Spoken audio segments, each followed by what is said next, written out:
Hello प्यारे बच्चों, a very very good afternoon to all of you. कैसे हैं आप सभी? बहुत बहुत स्वागत है आप सभी का अमित सर की इस बढ़िया सी क्लास में।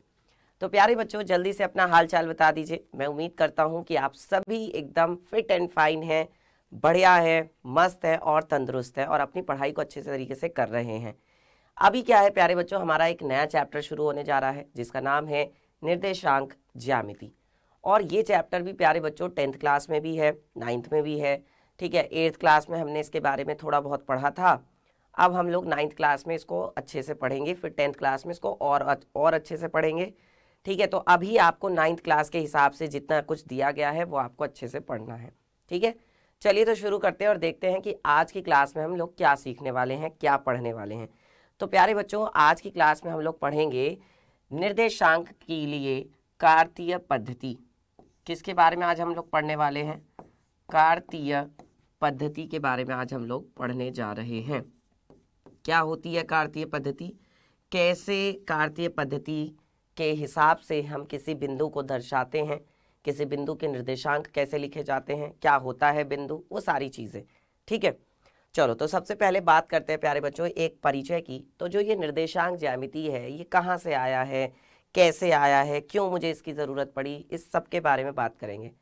अब आपको मैं एक सिंपल एग्जांपल देता हूँ। मान लीजिए कि देखिए होता क्या है, कोई भी रेखा जो होती है, कोई भी वक्र जो होता है या आकृति जो होती है वो बिंदुओं से मिलकर बने होते हैं। देखिए प्रत्येक रेखा या वक्र हो या आकृति हो, ये क्या होती है? बिंदुओं से मिलकर बने होते हैं। ठीक है, अब जैसे मान लीजिए कि ये क्या है? एक रेखा है। ठीक है, ये क्या है? एक वक्र है। और कोई भी आकृति जैसे कि ये आपकी एक आकृति है। तो रेखा हो गई, वक्र हो गया, या कोई भी आकृति है, वो क्या होता है बच्चों? बिंदुओं से मिलकर बनी होती है, जैसा कि हम लोग यहाँ पर देख पा रहे हैं। अब बिंदुओं से कैसे मिलकर बने होती हैं कि भाई इस पर जो है कई सारे बिंदु स्थित होते हैं। भाई एक बिंदु यहाँ पर भी है, यहाँ भी है बिंदु, यहाँ पे भी है बिंदु, यहाँ पे भी है बिंदु, यहाँ पे भी है बिंदु, यहाँ पे भी है बिंदु, यहाँ भी है, यहाँ भी है, यहाँ भी है, यहाँ भी है, यहाँ भी है। ये देखो ये सारे क्या हैं बच्चों? बिंदु हैं। और जब हमने इन बिंदुओं को मिलाया है, ठीक है, जब हमने क्या किया है, इन बिंदुओं को मिलाया है, तब जा कर के हमें ये रेखा या वक्र या आकृति हमें प्राप्त हुई है। ठीक है, चलिए इसके बाद क्या है, और ये सभी बिंदु अपना पता रखते हैं। आगे बात कही जा रही है कि कोई भी रेखा हो, कोई भी बिंदु हो, कोई भी आकृति हो, कोई भी वक्र हो, वो बिंदुओं से मिलकर बनते हैं। और बिंदुओं का क्या होता है? अपना एक पता होता है। पता यानी कि पता का मतलब क्या है प्यारे बच्चों? एड्रेस, है ना।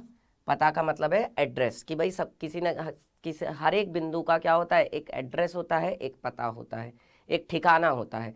तो उस ठिकाने के बारे में, उस एड्रेस के बारे में, उस पते के बारे में आज हम लोग बात करने वाले हैं। सबसे पहले मैं आपको निर्देशांक के बारे में बताता हूँ बेटा कि निर्देशांक का क्या मतलब है। देखिए अभी आपको इसका मतलब समझ में आएगा। निर्देशांक, तो जो ये निर्देशांक शब्द है ये दो शब्दों से मिलकर बना है। पहला शब्द है बेटा निर्देश, पहला शब्द है निर्देश और दूसरा शब्द है अंक। ठीक है, निर्देश और दूसरा शब्द है अंक। यानी कि हम ये कह सकते हैं कि जो हमारा ये निर्देशांक शब्द है इसका मतलब क्या है? निर्देश देने वाले अंक, निर्देश देने वाले अंक, है ना। तो अगर हम निर्देश देने के लिए अंकों का प्रयोग कर रहे हैं तो उसको हम निर्देशांक कहते हैं। भाई अगर हम किसी को इंस्ट्रक्शन दे रहे हैं, किसी को हम निर्देश दे रहे हैं कि नहीं भाई तुम इधर जाओ, या तुम ऐसे जाओ, या तुम ऐसे जाओ, या तुम सीधे जाओ, ये हम क्या बोलते हैं? ये हम निर्देश देते हैं कि भाई किसी काम को करने का तरीका जो है कि भाई तुम्हें ये चीज़ ऐसे करनी है, ये तुम्हें ऐसे करना है, तो ये निर्देश देना है। अब वही निर्देश देने के लिए अगर हम किसका प्रयोग कर रहे हैं? अंकों का प्रयोग कर रहे हैं, तो दैट इज कॉल्ड निर्देशांक। तो उसे हम निर्देशांक कहते हैं। और ज्योमेट्री यानी ज्यामिति के बारे में तो आप जानते ही हैं। अब इसके बारे में हमें किसने बताया था, क्या क्या क्या चीज़ें थी, उन सब के बारे में बात करेंगे प्यारे बच्चों। तो देखिए निर्देशांक ज्यामिति, अब मैं आपको एक सिंपल एक एग्जाम्पल देता हूँ। जैसे मान लीजिए कि आप ना अपने किसी दोस्त के बर्थडे पार्टी में जाना चाहते हैं। ध्यान से सुनिएगा। आप अपने दोस्त की बर्थडे पार्टी में जाना चाहते हैं। अब देखिए, बर्थडे पार्टी में जाने के लिए क्या है कि भाई आपने उससे पूछा कि भाई एक बात बता, तेरा अपना एड्रेस तो बता, तभी तो मैं पहुंचूंगा तेरी बर्थडे पार्टी में। तो उसने कहा कि देख भाई, ऐसा करना कि तुम क्या करना, तुम जो है गांधीनगर में आ जाना। ठीक है, तुम कहाँ आ जाना, तुम गांधीनगर में आ जाना। और गांधीनगर में आने के बाद फिर तुम कहाँ आ जाना, फिर तुम गली नंबर 1 में आ जाना। ठीक है, गली नंबर, या मान लो गली नंबर 2 में आ जाना। ठीक है, हाँ ठीक है। फिर उसके बाद तुम गली नंबर 2 में आने के बाद मकान संख्या, है ना, मकान संख्या या मकान नंबर 161 पर आ जाना। ठीक है, मकान नंबर 161 पर आ जाना। मैंने कहा ठीक है। अब क्या है कि जो क्या है आपका, आपने सारा एड्रेस पता कर लिया अपने दोस्त से। अब आपको बर्थडे पार्टी में जाना है, तो आप क्या करोगे, आप सबसे पहले कहाँ जाओगे, आप सबसे पहले जाओगे गांधीनगर में। गांधीनगर में जाने के बाद आप उसकी गली नंबर 2 में जाओगे, और गली नंबर 2 में जाने के बाद आप कहाँ जाओगे, मकान नंबर 161 पर जाओगे, तो आप प्रॉपर पहुँच जाओगे। अब ज़रा सोचो बेटा कि अगर आपके पास ये गली नंबर और मकान नंबर ना होता तो आप क्या करते, क्या आप अपने दोस्त के घर पहुँच पाते? ध्यान से समझिएगा, अगर आप गली नंबर आपके पास ना होता, गली नंबर क्या है, मकान नंबर क्या है, तो क्या आप अपने दोस्त के पास पहुंच पाते? शायद नहीं। आप जो है गांधीनगर में ही पूरा भटकते रहते, इधर से उधर पूछते रहते, और हो सकता है कि आप पहुंचते भी तो बहुत लेट पहुंचते, तब तक शायद बर्थडे पार्टी मन चुकी होती। तो मेरे कहने का मतलब ये है कि अगर आपको अपने घर, अपने दोस्त के घर पे पहुंचना था, तो आपको एरिए के साथ साथ में, जिस लोकेलिटी में, जिस एरिए में, जिस मोहल्ले में वो रहता है, उसके साथ साथ आपको गली नंबर भी चाहिए था और आपको मकान नंबर भी चाहिए था। ये तो क्या है प्यारे बच्चों, ये दोनों अंक हैं। अब जैसे मैं आपको एक एग्जांपल और देता हूँ। मान लीजिए कि आप अपने दोस्त के ही घर जाना चाहते हो, और आप अपने दोस्त के घर जाने के लिए आपने कहा, आपके दोस्त ने कोई फंक्शन रखा है और उसने कहा कि भाई तेरे को पूरी फैमिली के साथ आना है। हमने कहा ठीक है, हम आ जाएंगे, मेरे को अपना एक बार एड्रेस जो है ना व्हाट्सअप कर दे। ठीक है, अब आपने, उसने जो है आपको एड्रेस व्हाट्सअप कर दिया। उसने बताया कि भाई देखो, तुम्हें सबसे पहले, अब तुम रहते हो मान लो गाज़ियाबाद में, तुम गाज़ियाबाद में रहते हो और तुम्हारा जो दोस्त है वो रहता है मेरठ में। ठीक है, तुम्हारा दोस्त कहाँ रहता है, मेरठ में रहता है।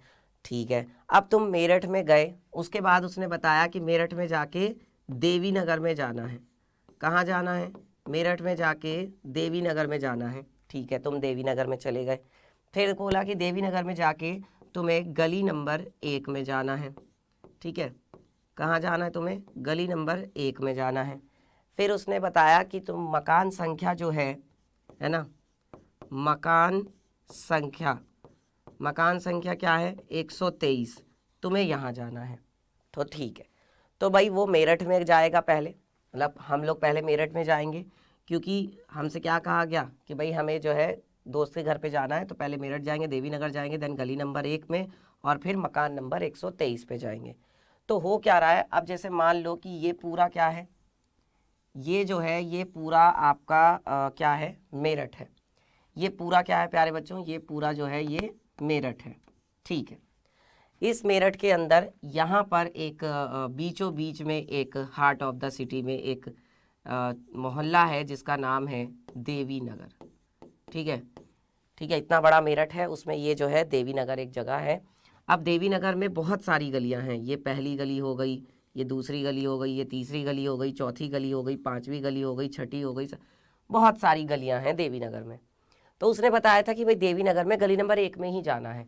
ठीक है, तो अब जब आप देवी नगर पे पहुंचे, मेरठ के अंदर एंटर किए और इसके बाद फिर आप देवी नगर पे पहुंचे, तो उसके बाद आपने देखा गली नंबर 1 ये है, फिर 2, फिर 3, फिर 4, फिर 5, फिर 6, फिर 7, इस तरीके से गलियां हैं।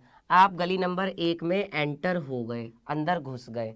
उसके बाद आप कहाँ जाओगे, आप जाओगे भाई, देखा मकान नंबर 1, 2, 3, 4, 5, 6, 7, 8, 9, 10, इस तरीके से बहुत सारे मकान बने हुए हैं। और यहाँ पे जाकर के आपका मकान नंबर क्या है, 161 है। ठीक है, तो आप अपने दोस्त के घर पहुँच जाओगे। अब देखो बेटा, अगर आपके पास ये अंक ना होते कि भाई कौन सी गली में जाना है, कौन से मकान नंबर पे जाना है, बस अगर वो गली बता देता कि भाई ये इस गली में आ जाना, मकान नंबर अगर वो ना बताता तो मुश्किल होती उसके घर पे पहुंचने में। मैं ये तो नहीं कहूँगा कि आप उसके घर पे पहुंच ही नहीं पाते, लेकिन उसके घर पे पहुंचने में मुश्किल होती ना, बिल्कुल होती। अगर गली नंबर ना होता तो भी दिक्कत होती, तब भी परेशानी होती। तो बेटा जब मुझे अपने दोस्त के घर पहुंचना था तो मुझे 2 अंकों की ज़रूरत पड़ी, 2 अंकों की ज़रूरत पड़ी, जिससे मुझे मेरे दोस्त ने क्या किया, निर्देश दिए, इंस्ट्रक्शंस दिए कि भाई पहले तुम्हें कहाँ जाना है, देवी नगर में जाना है, फिर तुम्हें कहाँ जाना है, गली नंबर 1 में जाना है, फिर तुम्हें मकान नंबर 123 पे जाना है। ठीक है, तो अगर मेरे पास ये दोनों नंबर ना होते 1 और 123 तो मैं अपने दोस्त के घर पे शायद ही पहुंच पाता, मतलब मुझे बहुत मुश्किल होती, बहुत मुझे परेशानी होती। ठीक है, तो कहने का मतलब सिर्फ इतना है बेटा कि हमने निर्देश देने के लिए 2 अंकों का प्रयोग किया है, इसे ही तो हम क्या कहते हैं, निर्देशांक कहते हैं। इसे हम क्या कहते हैं प्यारे बच्चों, निर्देशांक कहते हैं।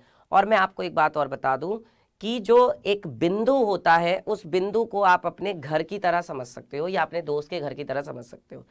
जैसे कि मैंने आपको बताया, आप इस चीज़ को ध्यान रखेंगे, कोई भी जो बिंदु है, कोई भी जो बिंदु है वो बिंदु आपका किसकी तरह होगा, एक घर की तरह होगा, एक मकान की तरह होगा। ठीक है, जैसे घर का एड्रेस होता है ऐसे ही बिंदु का भी एड्रेस होता है, जैसे घर का एड्रेस होता है ऐसे ही बिंदु का भी ठिकाना होता है, बिंदु का भी एड्रेस होता है। उसी के बारे में मैं यहाँ पर आपको समझा रहा हूँ। ठीक है प्यारे बच्चों, चलिए अब इसके बाद आगे बढ़ते हैं और बात करते हैं नेक्स्ट पॉइंट की। तो अगला जो हमारा पॉइंट है बेटा वो क्या है, देख लीजिए। अगला पॉइंट क्या है, नेक्स्ट पॉइंट है हमारे पास, एक समतल पर किसी बिंदु को दर्शाने के लिए हमें 2 जानकारियों की आवश्यकता पड़ती है। वही मैंने आपको बताया कि भाई पहले आप मेरठ में गए, मेरठ में जाने के बाद आप देवी नगर में गए, देवी नगर में जाने के बाद आप गली नंबर 1 में गए, गली नंबर 1 में जाने के बाद आप मकान नंबर 123 पे गए। ठीक है, और आप अपने दोस्त के घर पहुंच गए, बर्थडे पार्टी आपने मना ली। तो बेटा अगर आपके पास मकान नंबर और गली नंबर ना होता तो क्या तुम बर्थडे पार्टी में टाइम पर पहुंच पाते, बर्थडे खत्म भी हो जाता, मन जाता, और फिर क्या जाने का फायदा। तो वही चीज़ है, तो किसी भी बिंदु को दर्शाने के लिए हमें 2 जानकारियों की आवश्यकता पड़ती है। जैसे घर के लिए मैंने आपको बताया कि 2 बिंदु मुझे चाहिए थे, 2 मुझे अंक चाहिए थे, ये था ना। घर के लिए भी मुझे क्या चाहिए थी, 2 जानकारी चाहिए थी कि भाई गली नंबर क्या है और मकान नंबर क्या है। अंकों में अगर मैं बात करूं तो, अगर मैं अंकों में बात करूं तो गली नंबर और मकान नंबर मुझे 2 जानकारी चाहिए थी। अब मैंने आपको ये बताया कि जैसा बिंदु है वैसे ही घर भी है, तो अगर मुझे घर पे पहुंचना है तो भी मुझे एड्रेस पता होना चाहिए, मतलब मुझे ये 2 चीज़ें पता होनी चाहिए। अगर मुझे किसी बिंदु पे पहुंचना है तब भी मुझे ये 2 चीज़ें पता होनी चाहिए, 2 जानकारी मेरे पास होनी चाहिए। और वो क्या है, वो यही है प्यारे बच्चों, देखिए वो जानकारी यही है। अब जो ये कार्तीय पद्धति है इसके बारे में हमें किसने बताया था, ये एक बहुत ही महान गणितज्ञ हैं, इनका नाम था प्यारे बच्चों रेने दकार्ते। इनका नाम क्या है, इनका नाम है रेने दकार्ते।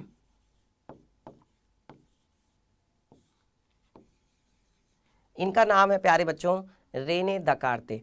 ये रेने दकार्ते जी हैं। अब आपको मैं बता दूं इनके बारे में भी, ये पता है ये ना जब छोटे थे, मतलब छोटे या जब इनकी थोड़ी एज मतलब कम थी, तो ये ना ऐसे मतलब लेटे रहते थे। अब इनका मतलब थोड़े अंदर, इनके अंदर थोड़ा सा आलसीपना कह सकते हो था, बट इनका मानना ये था कि जो आलसी लोग होते हैं ऐसा ज़रूरी नहीं है कि वो मतलब कुछ कर नहीं रहे हैं या वो कुछ करना नहीं चाहते हैं। ठीक है, तो इनका मानना ये था कि ये ना एक बार ऐसे ही लेटे हुए थे, मस्त आराम से बेड पे ऐसे लेटे हुए थे और लेटे लेटे देख रहे थे कि एक चींटी जो है वो दीवार पर चढ़ रही थी। अब दीवार पर वो चल रही थी तो इन्होंने देखा कि भाई अगर मुझे इस चींटी तक पहुंचना है, पूरी की पूरी दीवार है, अब उस पूरी दीवार पर वो चींटी जहाँ पर है, अगर मुझे किसी और को उस चींटी की स्थिति बतानी है, उस चींटी की मुझे जगह बतानी है, मुझे ये बताना है कि वो चींटी कहाँ पर है, तो मैं कैसे बताऊंगा। तो इस चीज़ के बारे में इन्होंने एक पद्धति के बारे में बताया, एक तरीका बताया, कह सकते हैं एक ऐसा पूरा सिस्टम बताया जिससे आप उस चींटी तक पहुंच सकते थे पूरी दीवार पे कि वो कहाँ पर है ना। दीवार तो इतनी बड़ी है, चींटी तो इतनी सी है, तो इतनी बड़ी दीवार पर वो जो चींटी इतनी सी है वो कहाँ पर है, उसकी एग्जैक्ट लोकेशन क्या है, बिल्कुल सटीक स्थिति क्या है उसकी, बिल्कुल वो एकदम कहाँ किस जगह पर है वो, है ना। तो ये पता लगाने के लिए रेने दकार्ते जी ने एक पद्धति के बारे में बताया जिसे हम क्या कहते हैं, कार्ते पद्धति भी कहते हैं या निर्देशांक पद्धति भी कह देते हैं। ठीक है, अब इसमें क्या होता है प्यारे बच्चों, देखिए हमारे पास क्या होती है प्यारे बच्चों, दो संख्याएं होती हैं। हमारे पास क्या होती हैं, दो संख्याएं होती हैं और इसको हम बोलते हैं कार्तीय पद्धति। कार्तीय पद्धति, क्योंकि इन्होंने ही हमें इसके बारे में बताया था, मैं आपको बताऊंगा कि ये क्या है। क्योंकि रेने दकार्ते जी ने ही इसके बारे में बताया था, इसीलिए इस पद्धति को कार्तीय पद्धति कहा जाता है। इनके नाम में से कार्ते जो है ना वो यहाँ पे ले लिया गया है इन्हें सम्मान देने के लिए। चलिए अब बात करते हैं प्यारे बच्चों, अगला जो पॉइंट है हमारे पास, जैसे एक अन्य व्यक्ति है और आपको अपने जो स्टडी टेबल है, अध्ययन मेज है, उस पर रखे टेबल लैंप की स्थिति किस तरह बताएंगे।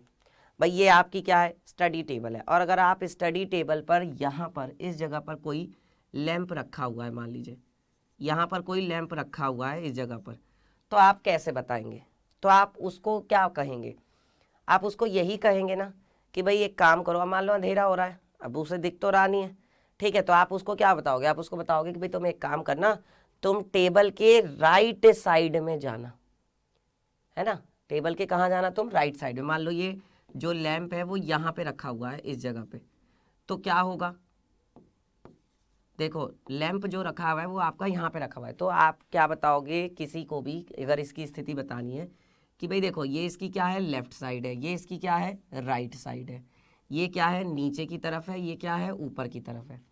तो आप उसको ये बताओगे कि भाई तुम एक काम करना, टेबल की राइट साइड में देखना। मैंने कहा ठीक है, राइट साइड में गए, फिर कहा कि जो राइट साइड में जो ऊपर वाला कोना है वहाँ पर लैंप रखा हुआ है, टेबल बहुत बड़ी है तो टेबल का जो राइट वाला ऊपर वाला कोना है वहाँ पर आपका लैंप रखा हुआ है। तो देखो उसको भी लैंप की स्थिति बताने के लिए हमें दो चीज़ें बतानी पड़ी, क्या क्या, एक तो राइट साइड में और एक ऊपर की तरफ, मतलब यहाँ कोने में। ये देखो दो एरो मुझे बताने पड़े, दो जानकारी मुझे देनी पड़ी, तभी तो मैं बता पाया ना कि भाई राइट साइड में जाना और ऊपर की तरफ जाना, दो जानकारी मुझे बतानी पड़ी, ये चीज़ है। तो ऐसे ही कोई भी आपके पास चीज़ है, कोई भी वस्तु है, उसके लिए हमें कम से कम दो जानकारी तो चाहिए ही होती हैं। ठीक है, चलिए और अब इसके बाद बात करते हैं बच्चों संख्या रेखा के बारे में। देखिए वैसे तो हम लोग अपना जो पहला चैप्टर है संख्या पद्धति, उसमें हमने संख्या रेखा के बारे में जाना ही है। अभी यहाँ पर क्या है कि ये है हमारी संख्या रेखा, इसमें क्या है भाई, नंबर लाइन में क्या होता है, 0 1 2 3 4 5 6 7 8 9 और इधर की तरफ माइनस की ऋणात्मक संख्याएं होती हैं। तो बेटा हमारे पास संख्या रेखा जो है, अब हम इस संख्या रेखा को दो तरह से यूज़ करेंगे। इस संख्या रेखा को अब हम दो तरह से यूज़ करेंगे, एक तो हम कैसे यूज़ करेंगे, लेटी हुई संख्या रेखा और एक खड़ी हुई संख्या रेखा, दो तरह से।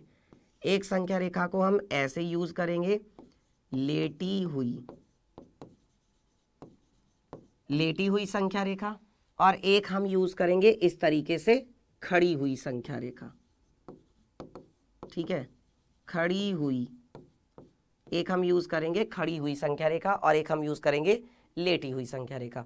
अब कैसे, तो देखिए जो खड़ी हुई संख्या रेखा है उसे हम कहते हैं ऊर्ध्वाधर संख्या रेखा, और जो लेटी हुई होती है उसे हम बोलते हैं प्यारे बच्चों क्षैतिज संख्या रेखा।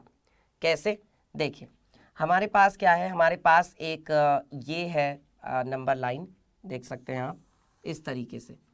तो ये जो नंबर लाइन है यहाँ पर इसके बिल्कुल बीचों बीच में क्या होगा, 0 होगा। जब इसके दाईं तरफ चलेंगे तो 1, फिर 2, फिर 3, फिर 4 और इस तरीके से आगे चलता जाएगा। ऐसे ही बाईं तरफ अगर चलें तो -1, -2, -3, -4 और ये इधर की तरफ चलता जाएगा। ठीक है, अब अगर प्यारे बच्चों यहाँ पर बात की जाए एक ऊर्ध्वाधर संख्या रेखा की, यानी कि खड़ी हुई जो संख्या रेखा, तो बस होता क्या है ना कि जो ये हमारी लेटी हुई संख्या रेखा है इसे हम इस तरह, ऐसे है ये, इसको ऐसे की बजाय हम इसको ऐसे कर देते हैं, खड़ा कर देते हैं। तो होगा क्या है कि ये जो 0 है बेटा ये भी इसके बिल्कुल बीच में होगा, ये यहाँ पे क्या होगा, 0 होगा। ठीक है, और अगर हम इसको ऊपर की तरफ चलेंगे तो हमें 1 मिलेगा, फिर हमें 2 मिलेगा, फिर हमें 3 मिलेगा, 4 मिलेगा और ऐसे और ऊपर मिलता जाएगा। अगर नीचे की तरफ चलेंगे तो जो ये सारी ऋणात्मक वाली संख्याएं थी वो नीचे की तरफ, तो ये हो जाएगा -1, -2, -3, -4 और ये नीचे की तरफ ऐसे चलता जाएगा। तो इन दोनों को हम कहते हैं बच्चों, एक को हम कहते हैं क्षैतिज संख्या रेखा और एक को हम कहते हैं ऊर्ध्वाधर संख्या रेखा।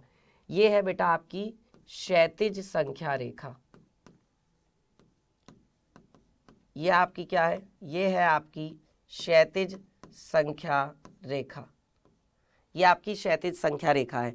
और क्षैतिज संख्या रेखा को हम क्या कहते हैं? क्षैतिज संख्या रेखा को हम कहते हैं प्यारे बच्चों एक्स अक्ष। ये भी ध्यान रखें, जो क्षैतिज संख्या रेखा होती है उसको हम कहते हैं एक्स अक्ष, और जो ये ऊर्ध्वाधर संख्या रेखा है इसको क्या कहा जाता है? देखिए ये है प्यारे बच्चों हमारी ऊर्ध्वाधर संख्या रेखा। ऊर्ध्वाधर संख्या रेखा, इसको हम क्या कहते हैं? इसको हम कहते हैं प्यारे बच्चों वाई अक्ष। ठीक है, इसको हम क्या कहते हैं? इसको हम कहते हैं वाई अक्ष। तो याद रहेगा, जो लेटी हुई रेखा होती है उसे हम कहते हैं क्षैतिज संख्या रेखा यानी एक्स अक्ष, और जो खड़ी हुई संख्या रेखा होती है उसे हम कहते हैं ऊर्ध्वाधर संख्या रेखा यानी कि वाई अक्ष। ये समझ में आ गया? दो संख्या रेखा के बारे में हम लोग ने बात की है। बेसिकली है तो वो वही एक ही संख्या रेखा है, उसी को दो तरीके से बात कर रहे हैं। एक ही संख्या रेखा की दो तरीके से बात की जा रही है, एक लेटी हुई एक खड़ी हुई। ठीक, अब इसके बाद आगे बढ़ते हैं, बात करेंगे मूल बिंदु के बारे में। तो मूल बिंदु हमें कैसे मिलता है? अब अगर देखो मैं क्या करता हूं प्यारे बच्चों कि अगर मैं क्षैतिज संख्या रेखा को और ऊर्ध्वाधर संख्या रेखा को दोनों को अगर मैं 90 डिग्री के कोण पर रख देता हूं, कुछ इस तरह से, ऐसे, ये देखो कुछ इस तरीके से, ये क्या है मेरी, ये वाली जो रेखा है, ये वाली जो मेरी रेखा है ये क्षैतिज संख्या रेखा है, और ये जो है ये ऊर्ध्वाधर संख्या रेखा है। तो इन दोनों को मैं ऐसे 90 डिग्री के कोण पर अगर रख देता हूं, ठीक है, 90 डिग्री के कोण पर, तो क्या होगा कि मुझे मूल बिंदु मिलेगा जहां पर ये दोनों रेखाएं एक दूसरे को काटेंगी।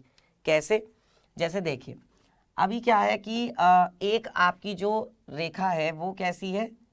ऊर्ध्वाधर। ये वाली रेखा आपकी कैसी है? ऊर्ध्वाधर है। ठीक है, और ये वाली आपकी रेखा कैसी है? ये वाली आपकी रेखा है क्षैतिज। मैंने आपको बताया कि जिस बिंदु पर, है ना, मैंने क्या किया है, इन दोनों को मैंने 90 डिग्री के कोण पर रखा है, या जिसे आप समकोण भी कहते हैं, ये भी ध्यान रखेंगे, इसे हम समकोण भी कहते हैं। तो मैंने क्या किया है, मैंने जो हमारा क्या था, अच्छा, लेटी हुई संख्या रेखा को हम क्या कहते हैं? एक्स अक्ष कहते हैं, यानी कि जो क्षैतिज संख्या रेखा होती है, और ऊर्ध्वाधर संख्या रेखा को हम क्या कहते हैं? जो खड़ी हुई संख्या रेखा होती है उसे हम वाई अक्ष कहते हैं। तो क्या है कि अगर हम एक्स अक्ष और वाई अक्ष को 90 डिग्री के कोण पर रख देते हैं, अगर हम एक्स अक्ष और वाई अक्ष को 90 डिग्री के कोण पर रखते हैं, तो जिस बिंदु पर ये दोनों एक दूसरे को काटती हैं, ध्यान दें, जिस बिंदु पर ये दोनों एक दूसरे को काटती हैं, देखो यहां पर काट रही हैं ये, इस जगह, जिस बिंदु पर ये दोनों एक दूसरे को काटती हैं, यहां, ये बिंदु क्या कहलाता है? जिस बिंदु पर ये दोनों मतलब कौन? एक्स अक्ष और वाई अक्ष। तो जिस बिंदु पर एक्स अक्ष और वाई अक्ष एक दूसरे को काटते हैं उसे हम मूल बिंदु कहते हैं। उसे हम क्या कहते हैं प्यारे बच्चों? उसे हम मूल बिंदु कहते हैं, यानी कि ओरिजिन। इसको हम क्या कहते हैं? ओरिजिन कहते हैं। मूल बिंदु यानी कि जहां से शुरुआत हो रही है, जहां से ओरिजिन हो रहा है, मतलब जहां से शुरुआत हो रही है। और इस मूल बिंदु के अगर मैं निर्देशांक के बारे में बात करूंगा, लेकिन अभी आगे बात करूंगा, क्योंकि मैंने आपको बताया कि भाई यहाँ पर किसी भी बिंदु के लिए हमें दो जानकारी चाहिए होती है, किसी भी बिंदु की दो बातें होती हैं। अगर आप एक्स अक्ष के लिए देखोगे तो एक्स अक्ष के लिए भी क्या है, यहाँ पर बिल्कुल बीच में तो क्या होता है? 0 होता है। अगर आप इस खड़ी हुई संख्या रेखा के लिए देखोगे तो उसके लिए भी क्या है? 0 है। तो 0 को हमारा 0 हो जाएगा इस मूल बिंदु के निर्देशांक। ठीक है, चलिए अब इसके बाद आगे बढ़ते बच्चों और चतुर्थांश के बारे में बात करते हैं कि चतुर्थांश क्या होता है। तो ध्यान दीजिए प्यारे बच्चों, होता ये है कि हमारा कोई भी जो बिंदु है ना, उस बिंदु का जब निर्देशांक लिखा जाता है तो उसमें दो चीज़ें लिखी जाती है, एक्स और वाई। ठीक है, अब यहाँ पर आपके पास दो संख्या रेखा है, एक आपके पास ऊर्ध्वाधर संख्या रेखा है, ये हो गई, ठीक है, और एक आपके पास क्षैतिज संख्या रेखा है जो कि ये हो गई। ये दो आपके पास संख्या रेखा है, ठीक है। अगर मैं दाईं तरफ चलता हूं तो दाईं तरफ चलने पर मुझे मिलता है प्लस का x मिलता है मुझे। अगर मैं बाईं तरफ चलता हूं तो मुझे मिलता है माइनस का x। अगर मैं ऊपर की तरफ चलता हूं तो मुझे मिलता है प्लस का y। अगर मैं नीचे की तरफ चलता हूं तो मुझे मिलता है माइनस का y। यही होता है। अच्छा, अब अगर मैं यहाँ पर ये कहता हूँ कि अगर मैं ये जो मुझे चार हिस्से दिखाई दे रहे हैं, देखो जब मैंने x अक्ष को यानी क्षैतिज संख्या रेखा को जो मैंने ऊर्ध्वाधर संख्या रेखा के साथ 90 डिग्री के कोण पर रखा तो मुझे चार हिस्से मिले। एक हिस्सा ये, दूसरा हिस्सा ये, तीसरा हिस्सा ये, चौथा हिस्सा ये चार हिस्से मुझे मिले। इन चारों हिस्सों को क्या कहा जाता है प्यारे बच्चों? चतुर्थांश कहा जाता है, ठीक है। तो अब वही वाली बात है कि बिल्कुल बीचों बीच में तो क्या होगा, देखो मूल बिंदु होगा, है ना, बिल्कुल बीचों बीच में क्या होगा, मूल बिंदु, और मूल बिंदु के निर्देशांक क्या होंगे, 0 0। मूल बिंदु के निर्देशांक 0 0 होंगे। इन दोनों के बीच में आप ध्यान रखेंगे कोण कितने डिग्री का होता है, 90 डिग्री का, यानी कि समकोण होता है। फिर अब ये होता है बेटा आपका प्रथम चतुर्थांश। ये क्या होता है आपका प्रथम चतुर्थांश, यानी कि फर्स्ट क्वाड्रेंट, ये है प्रथम चतुर्थांश। फिर ये है आपका द्वितीय चतुर्थांश, यानी कि दूसरा, ठीक है। और फिर ये है आपका तृतीय चतुर्थांश, यानी कि तीसरा चतुर्थांश। और ये है बच्चों आपका चतुर्थ चतुर्थांश, ठीक है। ये आपका चतुर्थ चतुर्थांश हो गया। अभी मैंने आपको ये बताया कि अगर हमें किसी भी बिंदु के निर्देशांक लिखने हैं तो हमें दो जानकारी चाहिए। वो दो जानकारी कौन होती हैं? एक x होता है और दूसरा कौन होता है? y। तो अब याद रखेंगे आप कि किसी भी बिंदु के जो निर्देशांक लिखे जाते हैं उसमें उसका पहले x निर्देशांक लिखा जाता है और फिर क्या लिखा जाता है, उसका y निर्देशांक लिखा जाता है। जब भी हम किसी बिंदु के निर्देशांक लिखते हैं तो उसमें उसका पहले x निर्देशांक लिखा जाता है, फिर y निर्देशांक लिखा जाता है। अब इस x और y के चिन्ह देखो अलग अलग हो सकते हैं। अब हम x और y के चिन्हों के बारे में बात करने वाले हैं, x और y के चिन्हों के बारे में।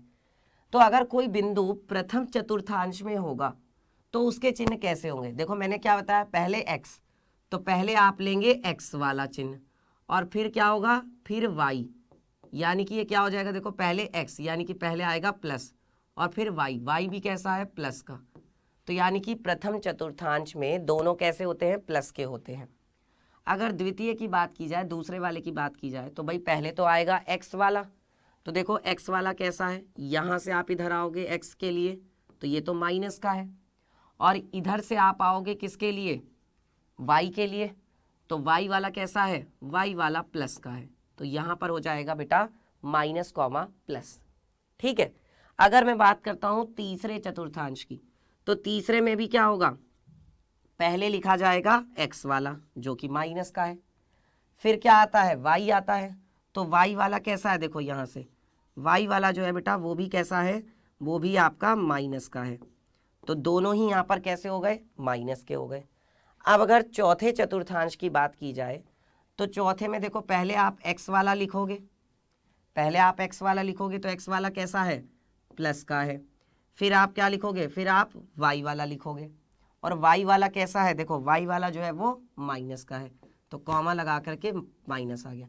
यानी अगर कोई बिंदु चौथे चतुर्थांश में है तो उसके चिन्ह कैसे होगा, प्लस माइनस होगा। ये सारी चीज़ें हैं, ये जानकारी है बेटा which is very very important, ठीक है। यहाँ पर आप देख सकते हैं कि 1 2, ठीक है, 3 4 5 इस तरीके से, और ऐसे ही यहाँ पर 1 2 3 4 5, और ऐसे ही यहाँ पर इधर माइनस का 1, माइनस के 2, माइनस का 3, माइनस के 4, माइनस के 5, और ऐसे ही नीचे की तरफ चलेंगे तो माइनस का 1, माइनस का 2, माइनस का 3, माइनस के 4, माइनस के 5। एक बात का आपको ध्यान रखना है प्यारे बच्चों कि जब आप ये नंबर लिखते हैं, जब आप ये संख्याएं लिखते हैं, तो ये संख्याएं लिखते टाइम जितनी दूरी इन दोनों के बीच में होगी बिल्कुल ठीक उतनी ही दूरी इन दोनों के बीच में होगी, बिल्कुल ठीक उतनी ही दूरी इन दोनों के बीच में होगी, और बिल्कुल ठीक उतनी ही दूरी इन दोनों के बीच में होगी। मतलब आपको दूरी को कम ज़्यादा नहीं करना है, दूरी को आपको बराबर रखना है, ठीक है। और इस दूरी को हम बोलते हैं बच्चों एक इकाई दूरी। ये जो दूरी होती है इसको हम क्या बोलते हैं, एक इकाई दूरी। एक इकाई दूरी या एक एकक दूरी भी कह देते हैं, या एक मात्रक दूरी भी कह देते हैं। ठीक है, एक इकाई दूरी भी बोल देते हैं, एक एकक दूरी भी कह देते हैं, एक मात्रक दूरी भी कह देते हैं। ठीक है, समझ में आ रहा है सबको? इतना सबको क्लियर है? और ये जो पूरी की पूरी जानकारी है, ये जो पूरी की पूरी सारी चीज जो आप देख पा रहे हैं, यही है प्यारे बच्चों कार्तीय पद्धति, और इसको हम कहते हैं कार्तीय तल। इसको क्या नाम दिया गया है बेटा? इसको नाम दिया गया है कार्तीय तल। इसको क्या नाम दिया गया है? ये जो पूरा का पूरा आपको दिखाई दे रहा है कार्तीय तल कहते हैं। इसमें प्रथम चतुर्थांश, द्वितीय चतुर्थांश, तृतीय चतुर्थांश, चतुर्थ चतुर्थांश, उसमें चिन्हों की जानकारी भी मैंने आपको बता दी। किसी बिंदु के निर्देशांक कैसे लिखे जाते हैं? पी एक्स कॉमा वाई से, पहले एक्स फिर वाई। ठीक है, चलिए इसके बाद वही वाली बात है कि किसी भी बिंदु के जो निर्देशांक लिखे जाते हैं उसमें पहले क्या लिखा जाता है? एक्स लिखा जाता है, फिर वाई लिखा जाता है। और इसके 4 चीज़ें मैंने बता दी, चिन्हों के बारे में मैंने आपको बता दिया। ठीक है, अब प्यारे बच्चों हम लोग बात करेंगे क्विज के बारे में। एक बात और ध्यान रखें कि x को हम क्या कहते हैं? बिंदु का भुज कहते हैं, और y को हम कहते हैं बिंदु की कोटि। ये याद रखें, जो x होता है x निर्देशांक को भुज कहा जाता है, जो y होता है y को कोटि कहा जाता है। ठीक है, अब एक क्विज किया जाए। क्विज का क्वेश्चन आपकी स्क्रीन पर होगा, आप लोग आंसर करिएगा। तो क्विज का सवाल ये रहा प्यारे बच्चों, मूल बिंदु के निर्देशांक होते हैं, अभी मैंने आपको बताया, तो आप जल्दी से बताइए कि मूल बिंदु के निर्देशांक क्या होते हैं? ए, बी, सी या फिर डी, कौन सा विकल्प सही होगा?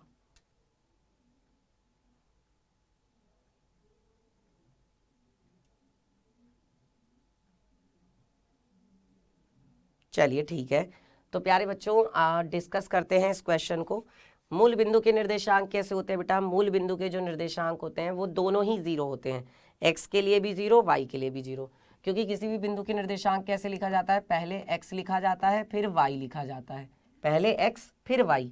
अब मूल बिंदु तो ऐसी जगह पे होता है, आप देखिए, मूल बिंदु तो ऐसी जगह पे होता है जो बिल्कुल बीचों बीच में होता है, यहाँ एकदम कह सकते हैं चौराहे वाला बिंदु। तो उसके लिए तो x भी 0 होता है, y भी 0 होता है। इसका मतलब कौन सा विकल्प सही हो जाएगा? डी ऑप्शन आपका बिल्कुल करेक्ट होगा, ये वाला।